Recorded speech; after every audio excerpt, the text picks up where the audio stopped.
محترم ناظرین، اس ویڈیو میں پیش کیے گئے تمام واقعات مستند تاریخی حوالوں سے لیے گئے ہیں۔ ہماری پوری کوشش رہی ہے کہ معلومات کو مکمل احترام اور درستی کے ساتھ پیش کیا جائے، تاہم انسان ہونے کے ناطے اگر کوئی غلطی یا کوتاہی ہو گئی ہو تو ہم اللہ رب العزت سے معافی کے طلبگار ہیں۔ یہ ویڈیو خالصتاً تعلیمی اور معلوماتی مقاصد کے لیے بنائی گئی ہے اور ہمارا مقصد کسی بھی مکتبہ فکر کی دل آزاری کرنا نہیں ہے۔ کیا آپ تاریخ کے اس واحد انسان کو جانتے ہیں جس نے اپنی زندگی میں کبھی کوئی جنگ نہیں ہاری اور 1400 سال پہلے ہی سورج اور زمین کا بالکل درست فاصلہ بتا دیا تھا؟ آج ہم بات کریں گے شیر خدا حضرت علی رضی اللہ عنہ کی۔ یہ نقشہ ابتدائی اسلامی خلافت کے عظیم علاقائی پھیلاؤ کو دکھاتا ہے۔ 7ویں صدی کے وسط تک سرحدیں ہندوستان کے ساحلوں سے لے کر یورپی سمندروں تک پھیل چکی تھی، لیکن ان سرحدوں کے اندر اچانک غم اور خوف کی ایک لہر دوڑ گئی۔ تیسرے خلیفہ حضرت عثمان رضی اللہ عنہ کو مدینہ میں ان کے اپنے گھر کے اندر شہید کر دیا گیا تھا۔ پہلی بار اس عظیم سلطنت کا کوئی رہنما نہیں تھا۔ سیاسی خلا کی وجہ سے ریاست کے خانہ جنگی میں تبدیل ہونے کا خطرہ پیدا ہو گیا تھا۔ مدینہ کے لوگ جانتے تھے کہ صرف ایک ہی شخص اس ٹوٹی ہوئی ریاست کو جوڑ سکتا ہے۔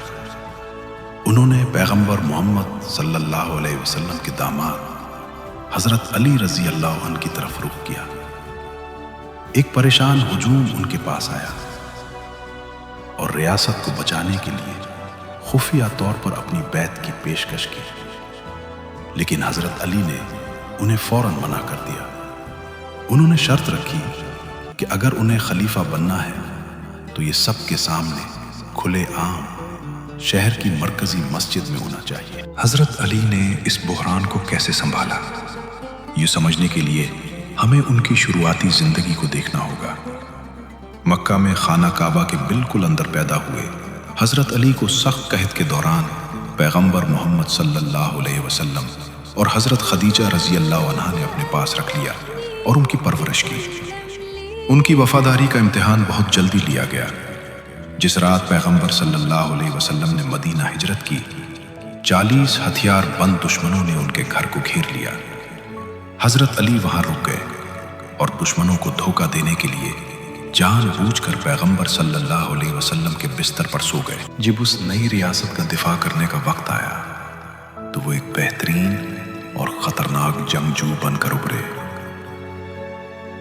جنگ بدر میں انہوں نے قریش کے کئی بڑے کمانڈروں کو ڈھیر کیا۔ جنگ خندق کی سخت گھیرا بندی کے دوران جب دشمنوں کا عظیم الشان پہلوان عمر پوری مسلم فوج کو چیلنج کر رہا تھا تو حضرت علی اکیلے آگے بڑھے اور اسے ہرا دیا۔ جنگ احد میں جب افراتفری مچی تو وہ پیغمبر صلی اللہ علیہ وسلم کا دفاع کرنے کے لیے ڈٹ کر کھڑے رہے۔ انہوں نے اپنی مشہور 2 دھاری تلوار ذوالفقار سے جنگ کی۔ ان کے پاس بے پناہ جسمانی طاقت تھی، لیکن میدان جنگ میں ان کی کامیابی ان کے مکمل جذباتی کنٹرول سے آتی تھی۔ انہوں نے کبھی اپنے ذاتی غصے یا بدلے کے لیے تلوار نہیں اٹھائی، بلکہ صرف سچائی کے لیے لڑے۔ ان کی جسمانی طاقت کے ساتھ ساتھ ان کا علم بھی اتنا ہی گہرا تھا۔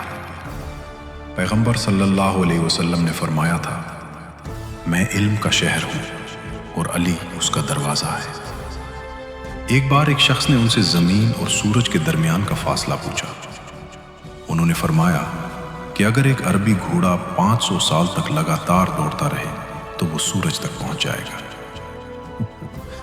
ایک عربی گھوڑا تقریباً 22 میل فی گھنٹہ کی رفتار سے بھاگتا ہے۔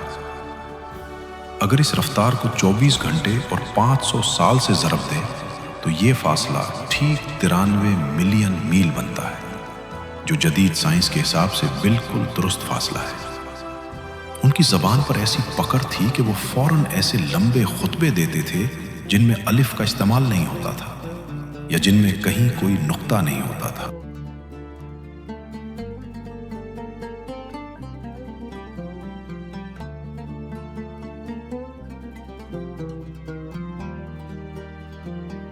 اس بلند مقام کے باوجود ان کی ذاتی زندگی بہت سادگی پر مبنی تھی۔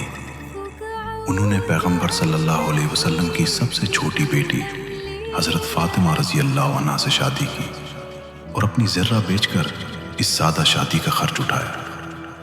ان کے 2 بیٹے تھے، حسن اور حسین۔ آپ کو شاید ہی کوئی ایسا شخص ملے جو ایک وقت میں سب سے خطرناک جنگجو بھی ہو اور سب سے عظیم عالم بھی۔ اپنی خلافت کے دوران انہیں سب سے بڑا خطرہ باہر سے نہیں بلکہ اندرونی فتنوں سے تھا۔ عبداللہ بن سبا نام کے ایک شخص نے یہ شرک پھیلانا شروع کیا کہ حضرت علی رضی اللہ عنہ انسان کے روپ میں خدا ہیں۔ اس فتنے کو روکنے کے لیے حضرت علی نے سخت سزا دی۔ 19 رمضان کو وہ فجر کی نماز پڑھانے کے لیے نکلے۔ نماز کے دوران ابن ملجم نام کے قاتل نے زہر آلود تلوار سے ان کے سر پر حملہ کیا۔ گرتے ہوئے حضرت علی درد سے نہیں چلائے بلکہ انہوں نے نڈر ہو کر اعلان کیا، کعبے کے رب کی قسم میں کامیاب ہو گیا۔ جب زہر ان کے جسم میں پھیل رہا تھا تو ان کے لیے جوس کا ایک پیالہ لایا گیا۔ اپنے قاتل کو بندھا ہوا دیکھ کر حضرت علی نے حکم دیا کہ ان کا اپنا پیالہ اس شخص کو دیا جائے جس نے ان پر حملہ کیا ہے۔ انہوں نے اس قاتل کو اذیت دینے سے سختی سے منع کیا۔ حضرت علی کی خلافت 5 سال سے بھی کم رہی اور زیادہ تر وقت خانہ جنگی میں گزرا، لیکن ان بحرانوں میں انہوں نے جو اخلاقی مثالیں قائم کی اس نے آنے والی صدیوں کے لیے اسلامی قانون کی بنیاد رکھی۔ حضرت علی کی میراث نے لیڈرشپ کا مطلب صرف علاقے فتح کرنے اور دولت جمع کرنے سے بدل دیا۔